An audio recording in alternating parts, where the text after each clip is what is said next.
Hi, Hello, everyone. everyone. Welcome to today's webinar. We're pleased to have Fearless Ambassador Grant Edwards joining our CEO Alex Gerrick in conversation to discuss the good, the bad, and the ugly of living with PTSD. My name is Tracy Duncan, and on behalf of Fearless, thank you so much for joining us. While everyone is logging in and getting settled, and before I hand over to Alex and Grant, just some general housekeeping and announcements. As always in our webinars, we welcome any questions you may have during today's presentation. Please comment in the Q&A section and we hope to make time to answer these at the end of the session. Please also note this webinar will be recorded. We will forward this YouTube link in the coming days to all registered attendees. So if you are unable to attend this event live or you just have to duck off early, you are still able to view the recording at your own convenience. In other exciting news, Fearless have recently updated their website. We hope you take the time to check it out after tonight's event, www.fearless.org.au. Please remember you can always stay connected with Fearless also on our social media channels, including Facebook, Instagram, Twitter, and LinkedIn. It's on these channels we provide updates on our upcoming webinars and events. Okay, we've got plenty of attendees online now, so we'll get started. Good evening, Alex. I'll hand over to you for your intro. Fantastic. Thank you, Tracy, and welcome, everyone. First of all, I would like to acknowledge the traditional owners of the land here in beautiful Canberra, the Ngunnawal people, and their elders past, present, and emerging. Welcome to today's webinar. I'm Alex Gerrick, the CEO of Fearless. It's a great pleasure to introduce also Grant Edwards, who is the focus of tonight's webinar, and look forward to hearing from Grant immensely. Grant's recently joined us as an ambassador, and it's a great opportunity for him to tell us his story and how he got here. Just a couple of things before we start. I normally, just to reinforce that we at Fearless are not mental health experts. We're here to help provide information and discussion about PTSD. So if you do have an issue about with your own condition, please make sure that you consult a medical practitioner or a health practitioner, mental health practitioner about your particular condition. Also, if there are issues or topics that are discussed tonight that might trigger something with you, please make sure you take the appropriate action as well. Without any further ado, I'm going to hand over to Grant. The webinar series this year is really about focusing again on people's lived experiences and what they bring to the table in terms of managing their PTSD and moving forward with good lives ahead of them. So without any further ado, I'm going to hand over to Grant. Welcome, Grant. Well, thank you, Alex, and welcome everyone. Thanks for tuning in, and I'm very honoured to be able to speak with you today in regards to my journey in living with PTSD. I named the presentation "The Good, the Bad, and the Ugly" on PTSD because for me that's exactly what it feels like. And as Alex said, I'm not a mental health expert, and what I say today, and what the things that I tell you are my experiences. By all means, go away and have a look and see if there's anything that I say that interests you. But that's about my experience and where I'm at. So my background is quite complex. So I was with the Australian Federal Police for 34 years, and loved every moment of it. And never in my dreams did I ever think that I would be I would become a statistic of post-traumatic stress, but I did. And I was formally diagnosed in 2015, but there was about a 2-year journey prior to that where I was essentially probably the worst example of what you do as an individual in terms of someone suffering a mental health issue. I was the type of person that the reason we're here today talking about, that did all the things wrong. So when I first noticed the change in my health was when I returned from Afghanistan. I've been deployed to Afghanistan for 12 months. And it wasn't Afghanistan that actually gave me the PTSD, if you like. I've since found out the reasons why, but I think where Afghanistan to me was the tipping point. I always use an analogy of a backpack where every day you go to work, especially as a police officer, you put a little pebble in that backpack, and eventually you get to the point where you can't fit any more pebbles in. It's a bit like the the glass full of water. Once it gets to the top, it overflows, and it started to overflow for me when I came back from Afghanistan, and I didn't know why.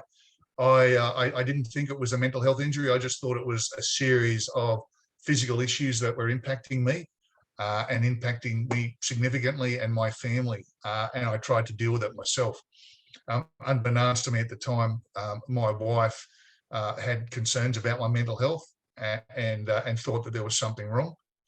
I refused to acknowledge that there was anything wrong. So I guess I suffered alone for quite a while and in silence, just thinking that I can control this. Part of the reason is that as a police officer, you only ever deal and get involved with things where you help people. You're the person that is supposed to be stoic, unflappable, pretty much immune to anything negative in the world.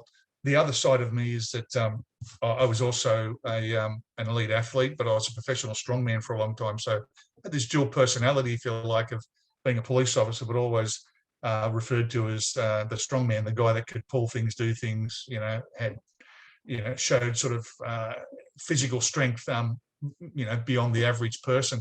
All these things that were going through my mind at the time, thinking, why is this happening to me? This can't be this can't be good for me to do this. How do I explain this? I got to the stage where the psychological and physical issues that were confronting me became too much. And in 2014, I made an attempt on my life, and that was probably the lowest part of my life in doing that, for two reasons. One, that's a big step to take, and I, throughout my life and in my family, I've had family members that have taken their lives by suicide, and I knew what the residual effect was when someone does that. And for me, it was, I guess, an easy way out.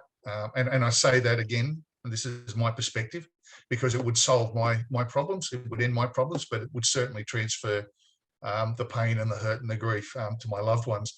But secondly, I was embarrassed that I failed, because at the time when you're at the lowest, everything that you do seems to be shrouded in negativity. And for me, I couldn't get over the fact that I couldn't even do something so simple as that.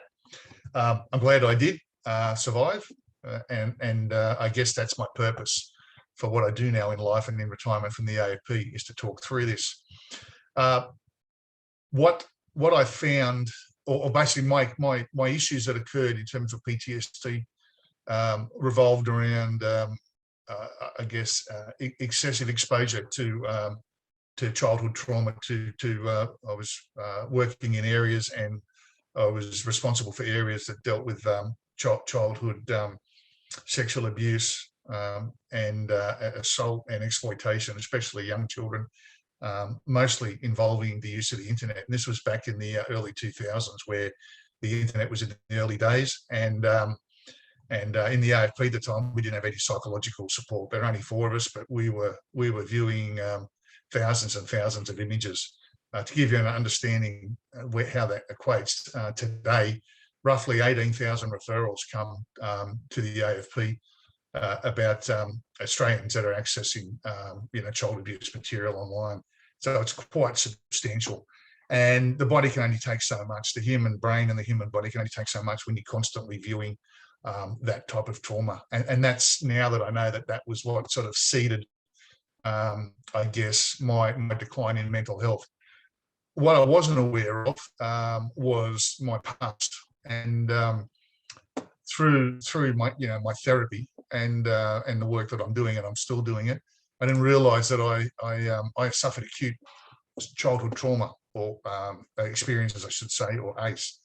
And how that came about was in the 70s, when it wasn't, well, it certainly wasn't kosher at all, and we can see what's happening now with in the media with the pride issues and everything. My father declared that he was gay. When he told me, I was only very young. I think I was not even 10 years old, and it was still illegal for that to occur. My mother very shortly thereafter became reliant on alcohol, and was very much an alcoholic until she died. She died quite young. She was only 43 years old when she died because of her alcoholism. My grandfather, who was my maternal grandfather, in the absence of my father, I had a great relationship with my father before he died, but in the absence of my father, he was my male role model. And at the age of 10, he took his own life by suicide. And for me, as a nosy kid that I was at the time, his son, my uncle, was in the New South Wales Police and had photos of the scene where he took his own life, and I accessed those. They left an indelible imprint on my mind, and you can only imagine what that might look like. As a 12-year-old, I was assaulted in Bankstown, where I used to live. I was punched in the face, had my nose broken for no other reason that I found out that it was an initiation ceremony by a youth gang at the time. For those that are old enough and remember the Sharpies, they plastered my nose all over my face. And then shortly thereafter, I was in Sydney, and I had a knife pulled on me by a teenager, and he tried to stab me as a 14-year-old. I was also bullied because I was quite overweight as a kid, and I'd gone through quite a horrific car accident where that left a legacy on me. So all these things added up over time, and like I said, come 2014, I capitulated, to use for the choice of a better word. So I just wanted to give you that brief background so that puts context to what I'm about to say, because now I'm going to go through the good, the bad, and the ugly. In fact, I'm going to swap it around, because I want to finish on the good as opposed to finish on the bad. So, I'll start with the bad in terms of my experiences of living with PTSD.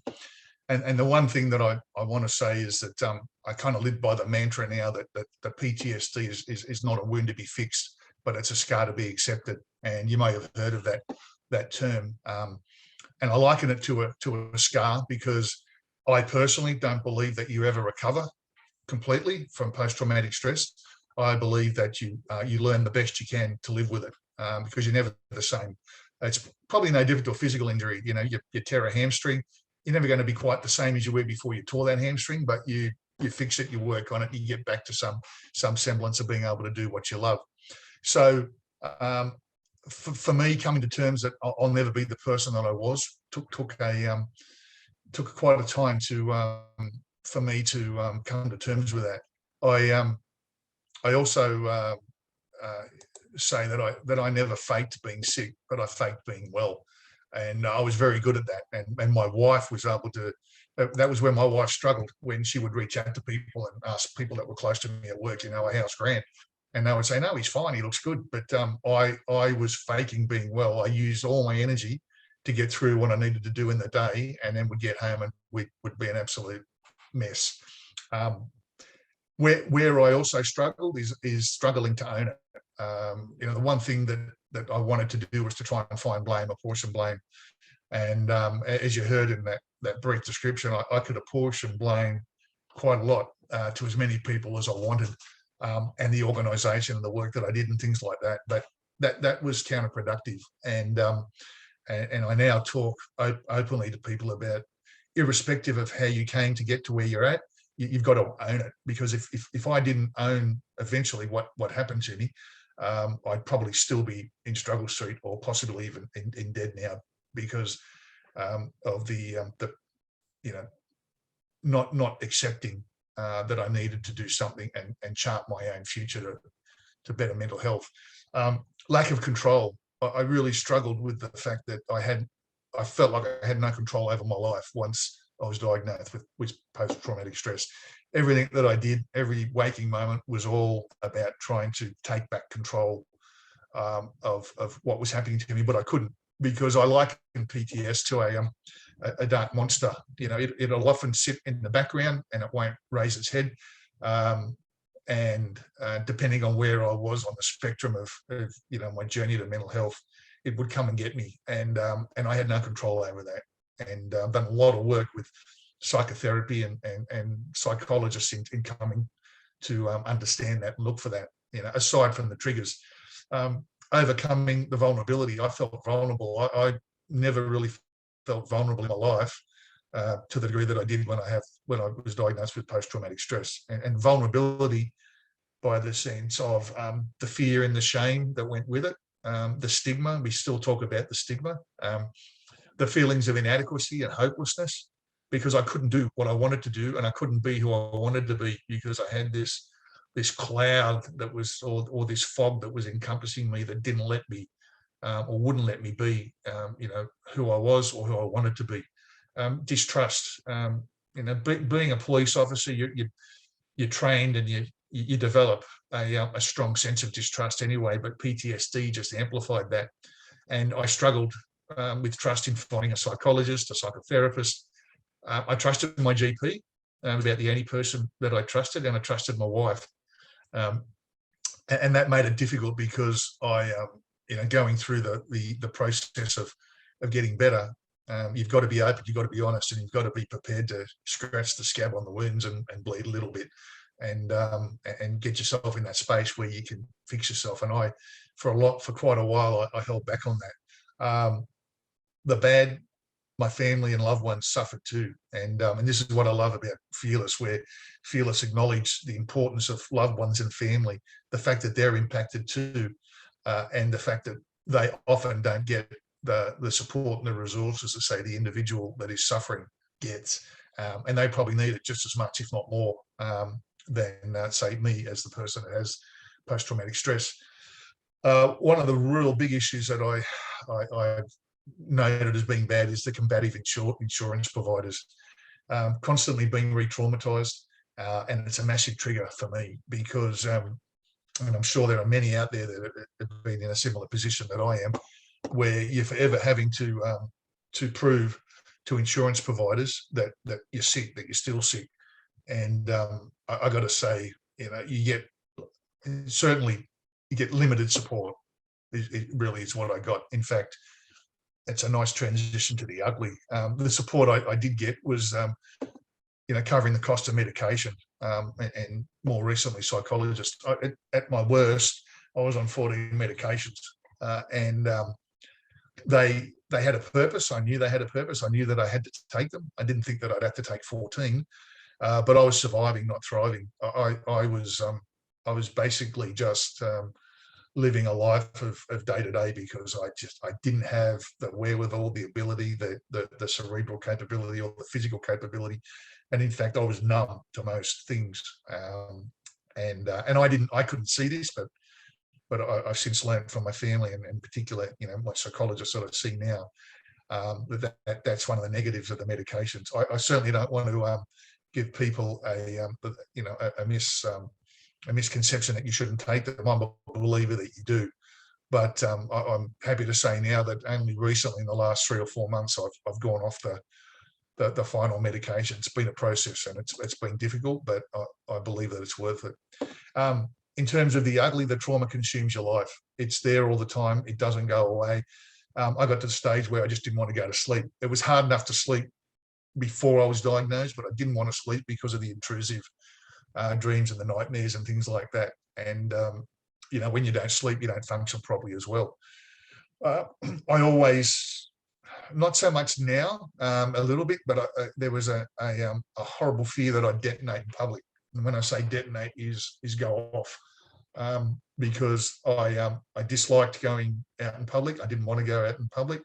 I felt uncomfortable in public, and there were so many triggers out there that I feared that I would do something, embarrass myself, embarrass my family, put myself in a position where I'd have a meltdown in public. The healing process from the ugly perspective is that there's no linear process. There's no one sugar-coated process or one vanilla process that goes, you start here and you finish here and you follow this process and you'll get better.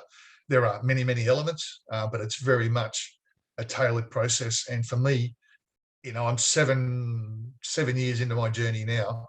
I'm still getting to the point of finding out what works for me, what doesn't, and how I go forward, into the future.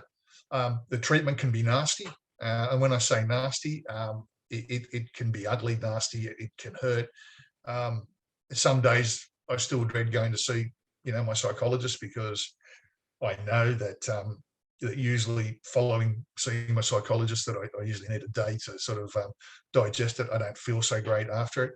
I also suffer that when I do talks like this, or I do I do public events, but I figure that's a small price to pay, given that I'm on the back end of my my journey, and the more that I can get the message out, I'm happy to accept that, and I can live with that now because I know how to deal with it. The recuperation is grueling. It feels like it's never ending and it's draining, but it's equally as positive as well, if that can make sense. And that's where I move to the good. The good, I tell myself all the time, I'm a survivor, and not a survivor from an attempted suicide. I'm a survivor of post-traumatic stress, and I think flipping things to the positive, the half glass full as opposed to the half glass empty, is something that I've had to get used to during this journey, and especially with my background in policing and things, you're always half glass negative or half glass empty. Importantly, the good part that I really feel about now is that I'm no longer a hostage. And what I mean by that is I'm not a hostage to PTSD. Sure, it impacts me still. Sure, it raises its head, but I'm no longer consumed and held in a position where I have absolutely no control over what goes on. And it's an affirmation that I tell myself all the time. One of the real positives, the good of my journey, is that through therapy, I've learned so much about myself I never knew. I really have such a greater understanding of what brought me to where I am, what impacted me, and how these things have all, I guess, coalesced to take me to the position where I am today and where I'm heading in the future. And it's given me a new meaning and purpose, because when you have a situation where you attempt to take your own life, you realise that life is precious and that you've got to make the most of every day on this planet. And I hear that when I hear people talk about those that have had near-death experiences and things like that, and how important that is. And the last piece that I'll just touch on this before I briefly just talk about one other element before I head over to Alex is, I really can't underestimate or tell you the value and the power of family and loved ones and what they have in terms of the support. And that support network is critical. And I include in that also, in the outer shell, doctor, physiotherapist, psychologist, psychiatrist, the team that I guess I built around me, that now that I have, that if I do feel myself getting into a situation, I can reach out to them, and I know that they've got my back, and I know that they support me, and I know that I can get help straight away. And for those that are in their early stages of the journey, or their families, I highly encourage you to get that team around you. Don't wait for an insurance provider. Don't wait for an employer. Don't wait for anybody else to do anything. Like I said at the beginning, own it and take your own journey, because if you don't own it, you're going to be waiting for a long, long time, and things will only get worse. Just finally, I'll finish off. I now live my life through 6 pillars of health, and many of you might know about this, but they're just briefly the importance of nutrition and nourishment. I knew that as an elite athlete, but I never knew the importance in terms of mental well-being, what nutrition and nourishment means. Movement, physical movement, stress and fatigue management. I still have days of fatigue where I might spend a day or two on the lounge or in bed because for what reason I don't know, it just comes. Sleep hygiene. I had terrible sleep patterns when I was working, and the importance of sleep hygiene. Connection, and not just connection in terms of people, but connection with the environment, connection with I guess what we call the earth. It's not just about connecting with other people, or that's important. And probably one of the most important things that I'm sort of working through now is purpose and identity, because like I said, I had an identity previously.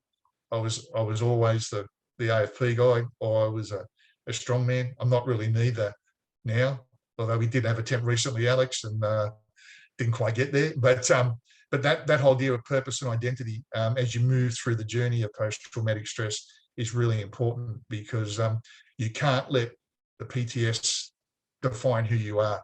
You need to have that purpose and that identity to be able to successfully move forward in that journey. So, Alex, look, I think I sort of threw a whole lot out there then, but I'll leave it to you and those that have got any questions to throw them at me. Yeah, look, definitely. And look, I just want to thank you for your honesty, Grant. And to be honest, I was sitting here listening to your story and going, oh my God, it's exactly the same as my story. And the same issues about childhood trauma, the avoidance. And in my case, there were various triggers along the way, but it took decades before I accepted that I had an issue. The whole issue around suicide and suicidal ideation. The issue about when you said about pretending to be someone else, and I went through this in my book, Season of Clouds. I talk a lot about this and about being the world's biggest actor, and it's almost as if you're just hiding everything from everyone except for yourself. And the other thing that resonated with me as well is when you said about sleep and coming home, and that was the same with me. I used to go to work and have a successful career and be a really popular leader, and then I'd come home at night. And when my wife was went to bed, I'd be there in my study, sort of shaking and all sorts of things. So I really resonated with your story incredibly. And I must say that in my discussions this year around my book and stuff, I've taught, and I wrote it specifically for people in our age group, professionals who probably didn't realize that they had a problem, but over the course of many years realize that they do. But the same sort of things come up, and it's incredible. I mean, so many people I've spoken to have had that childhood trauma, had that sort of real decision point in their lives where it really hit them, and they realize, hey, I've got a problem, and I don't know what to do about it. And it's just incredible. I think PTSD in many ways follows so many serious patterns. So thank you. I got a lot out of that. As I said, it really resonated with me because I went through the similar things. But I want to get to, before I go to some of the questions, there's a couple of things I wanted to ask you. And that was really around that first question around being someone, pretending to be someone that you weren't.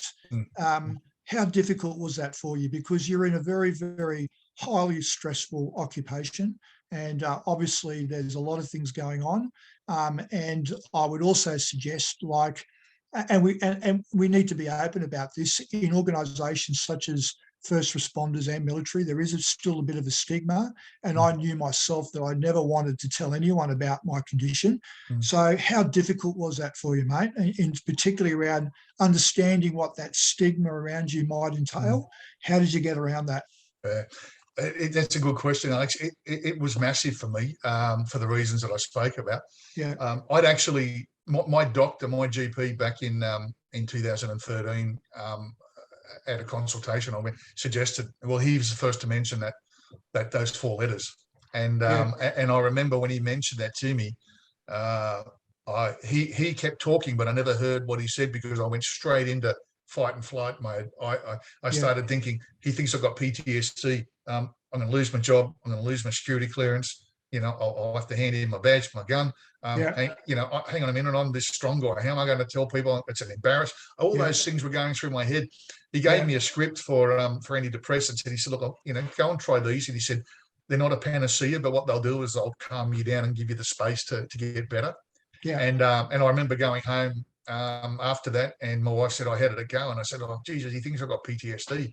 I said, he's off the mark. He's giving me a prescription. I said, I don't have PT. If I have this, I'm screwed. Yeah. And I remember, staying up all night. I became quite reliant on alcohol and over the counter then prescriptions to help me sleep. And and as I already said, alcohol is not a friend of my family. But it was the only way that I could get, I could separate and calm down. And I remember demolishing, a bottle of spirits and taking tablets, and I couldn't sleep. And I made a decision that night that I'd go back to the doctor the next day, and I did. I went back, I stood over him. I made him delete my record, and I handed back the prescription. And I said, I want no no detail at all that I've come to see you about this. That's how strongly I thought about it. And to go to that level, to want to try and hide this was, quite out of the ordinary for me. And and like I said, I battled on and I battled on. I did my best to perform at my best while I was at work. I later found out that I wasn't as good as I thought I was, but I was still pretty good at it. I kept trying to push myself to do the things that I would always did. So it looked like I had a semblance of life. But as I said, when I came home, I would retreat. I would disassociate. There were times that I later found out where, for instance, when my young daughter, she was only 2 at the time, she was left in my wife went to the shops, and when she came back, my daughter was out on the street. I had no recollection of that, and there were a series of things like that. So one half of me knew how bad it was, but I wouldn't accept it. The other half was, come on, you can get through this. You've done a whole lot of stuff in your life. Just push through and keep going. And that was the worst thing that I could have ever done. Yeah. Worst thing. Yeah, that's right. You get to a point, it really is lost helplessness. That you need to do something, but you're concerned about what the impact might be if you say something or do something. And I don't think there's a more horrible feeling in the world when you get to that point. And that's why always, it's very important for people like you to go out and to explain to people when you do get in that situation. That's the point where you need to reach out and get help, and that's been one of the key themes with us at Fearless, is to reinforce that. I want to go back to, before I get on to the questions, I want to ask one more thing. I've spoken to a lot of police men and women who obviously been involved in some traumatic things, and we've got a wonderful person, as you know, on our board, Belinda Neal, who's written about this herself. She's in Europe somewhere. I'm hoping that she's watching, but she's written a lot about this herself in her book Under Siege, around her some of her experiences. Going back to the work that you're doing, sexual abuse for children, I can't think of anything more traumatic.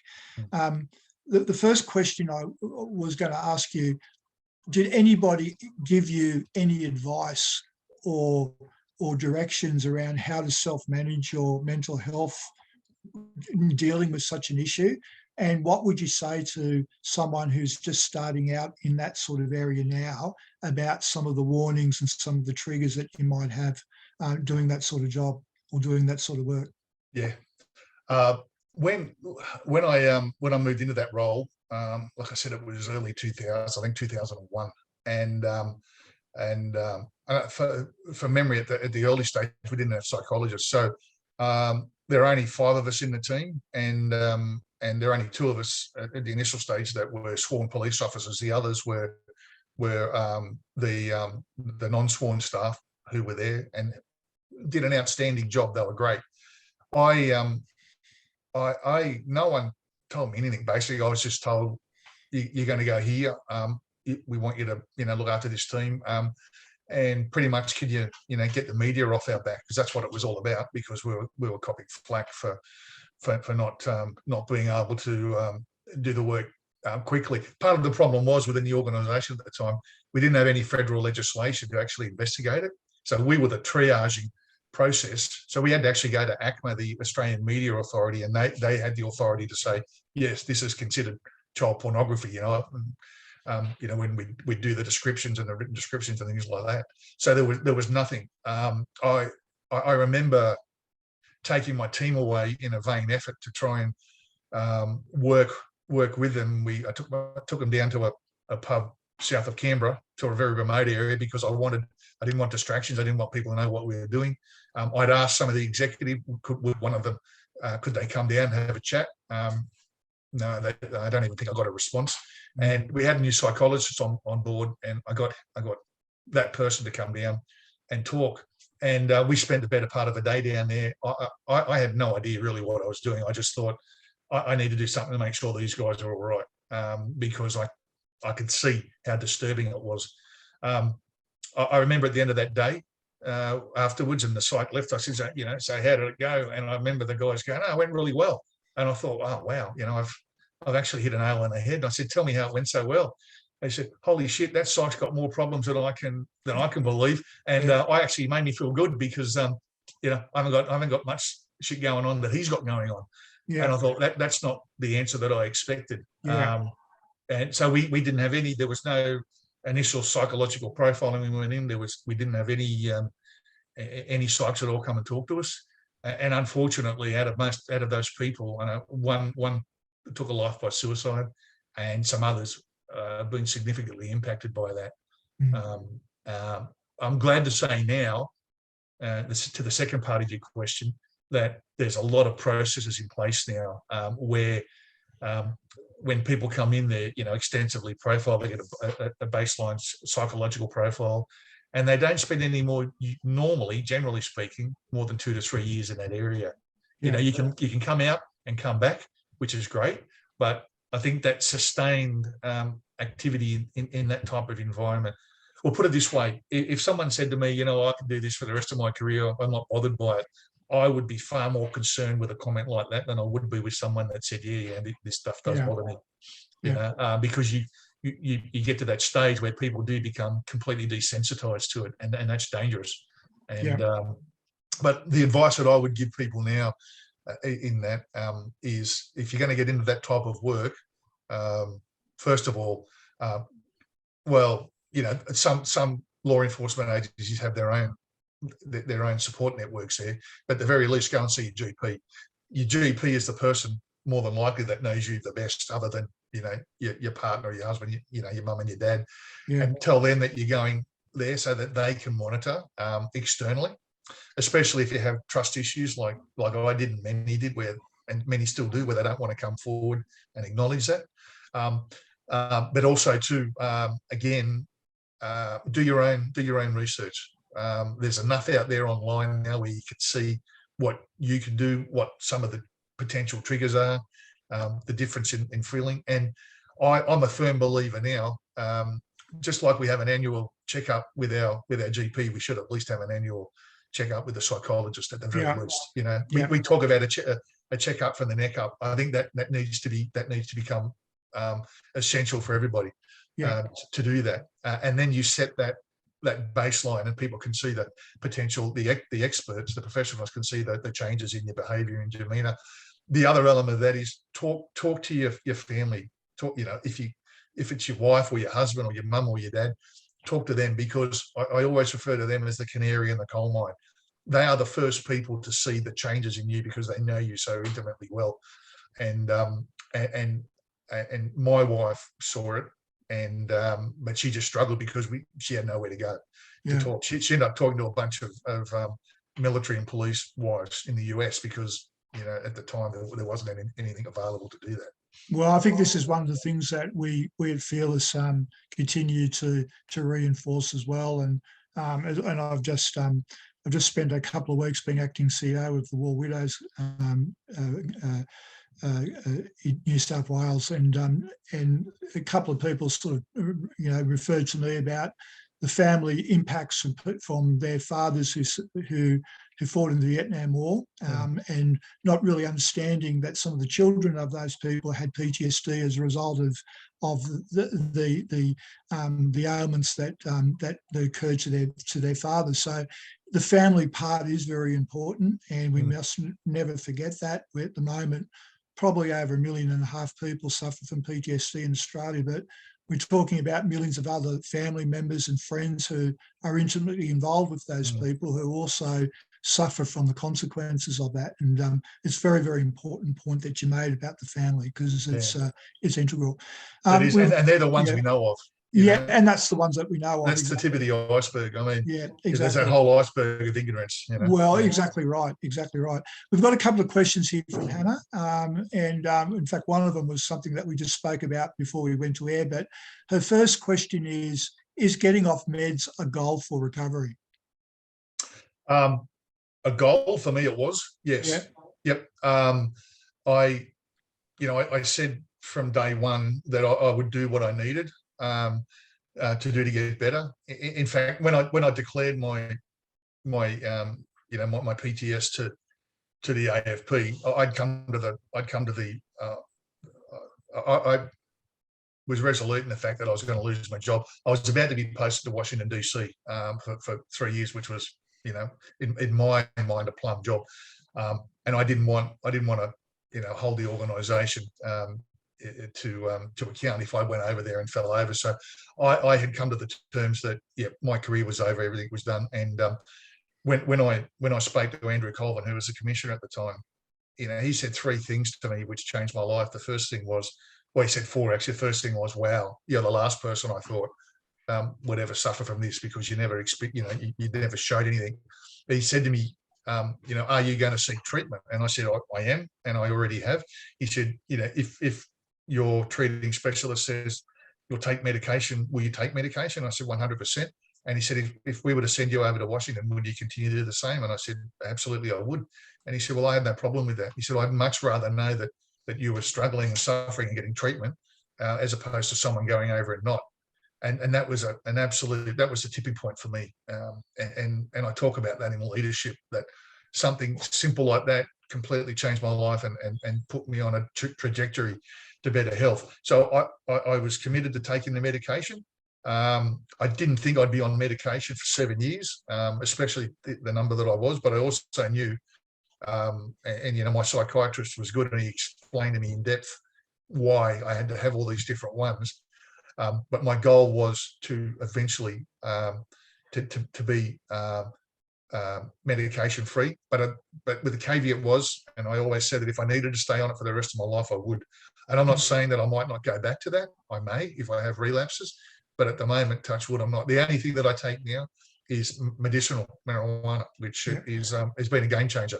Well, that was Hannah's next question, actually.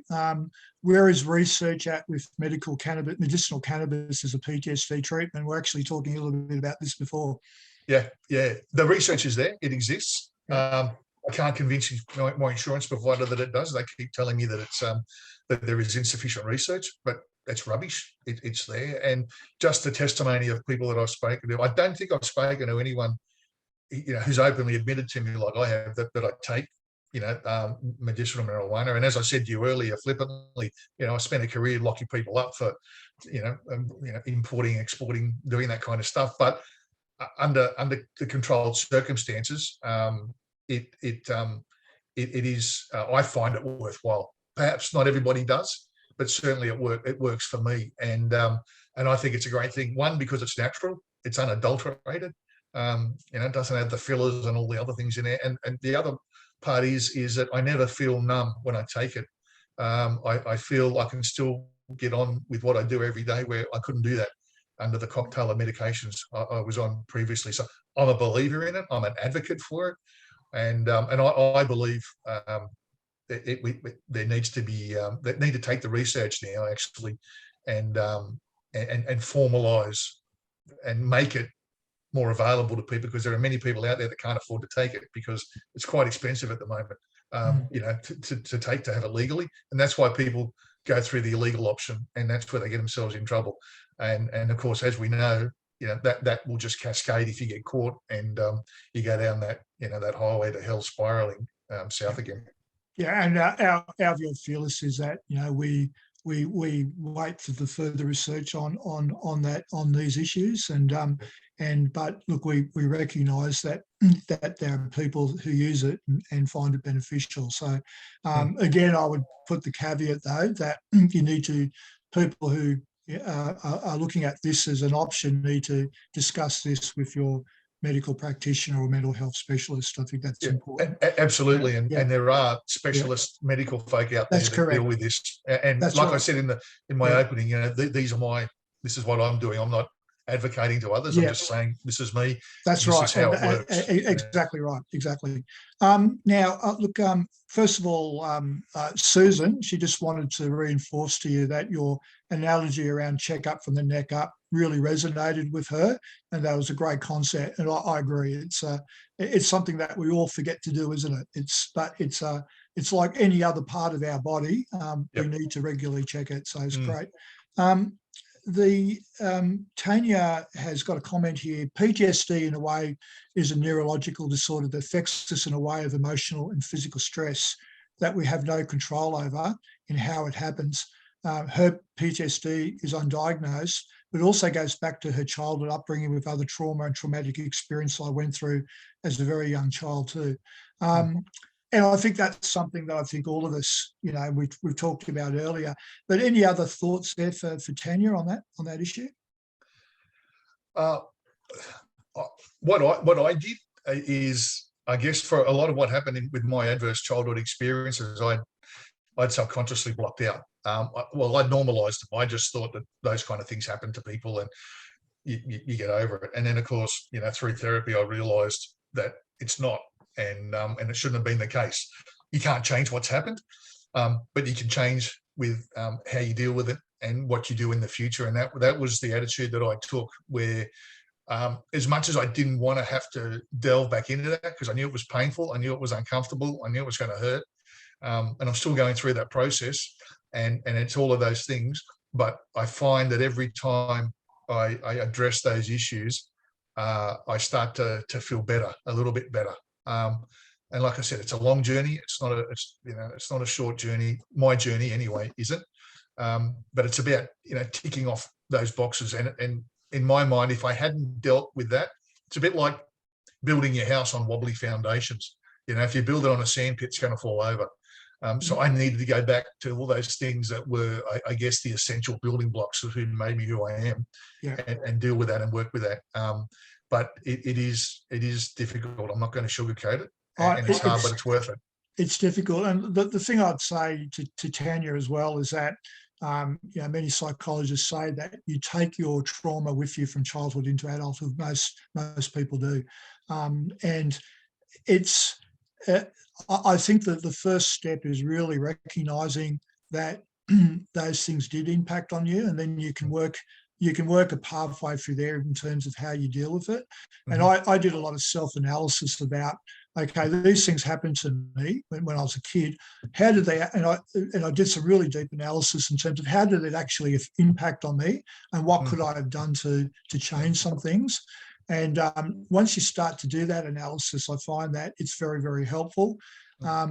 Sometimes, I know this sounds, and I'd like to get your opinion on this. I know this sounds probably strange, but sometimes I like to do that analysis. I did that analysis before I saw a therapist. And in fact, my therapist encouraged me to do that self-analysis and said, look, before we have a deeper conversation, you go back and have a think about some of those things yourself and come back to me and tell me what you found out about it. And I found that a really good way to deal with that. And then he gave me some tips and some strategies to overcome the things that I found. So I think that self-analysis, as you said, is very, very important, particularly when you're dealing with things that happened 30, 40, 50 years ago. And the other thing that I'd say too is that they say that you're never the same person after you suffer a traumatic event. But when you're 4 or 5 years old and something's happened to you, you can't remember what life was like before that. So you've only ever lived with what.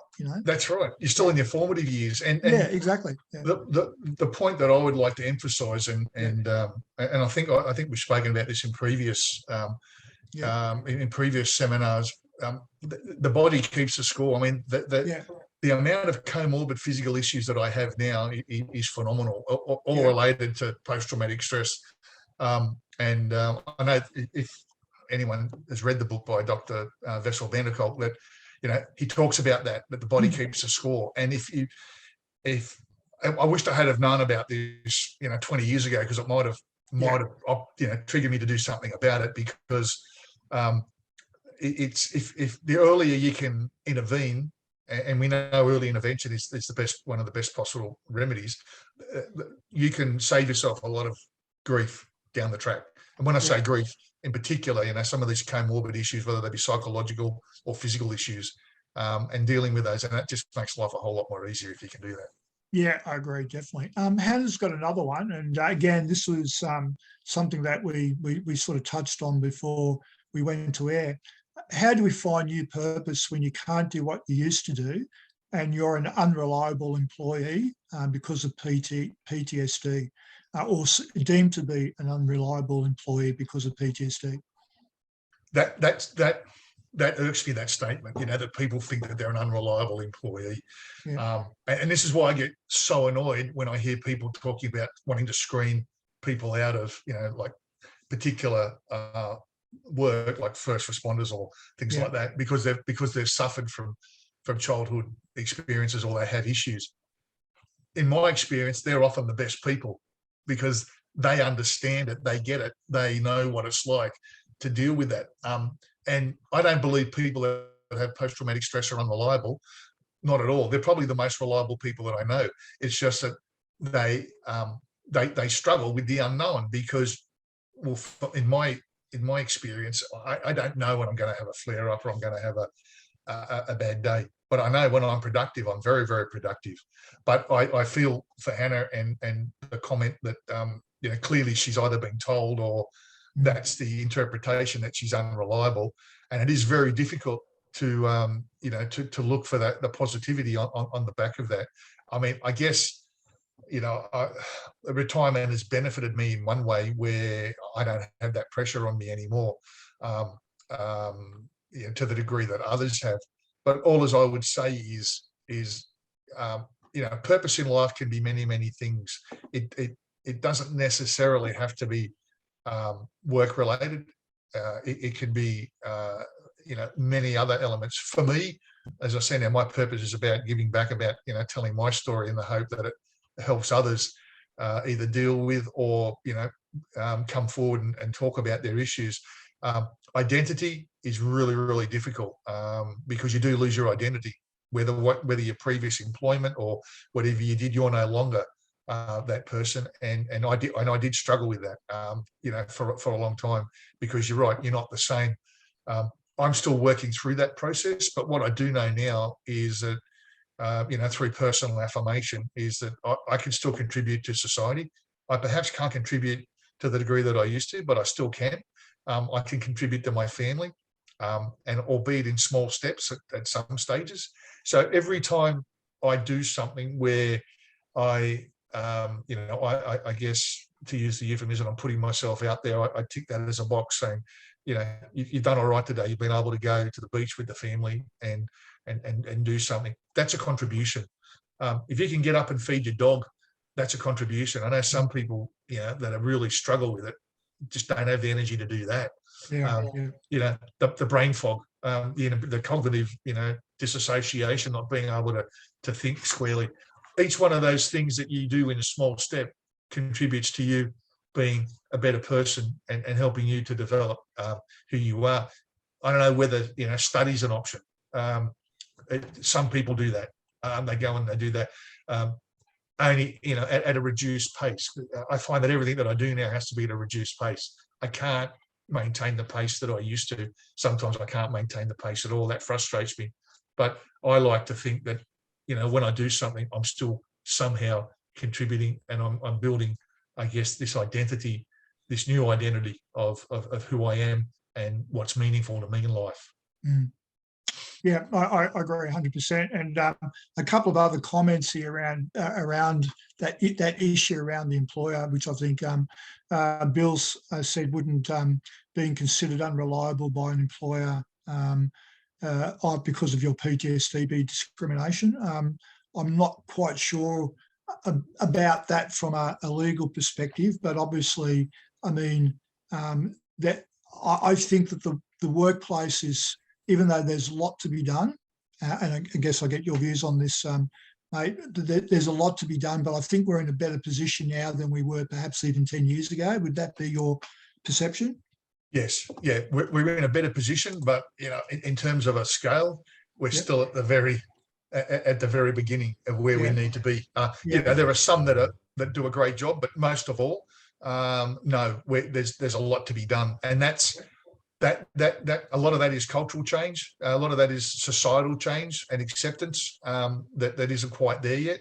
But this whole idea of people being unfit for duty, that's a sweeping statement. You can still do work, again at a reduced pace, but and this is, I try and tell employers this, that don't force people that come forward with PTSD, don't force them into going home. Don't fall into that narrative that you watch on TV when someone gets exposed and you got to go Yeah. home and spend.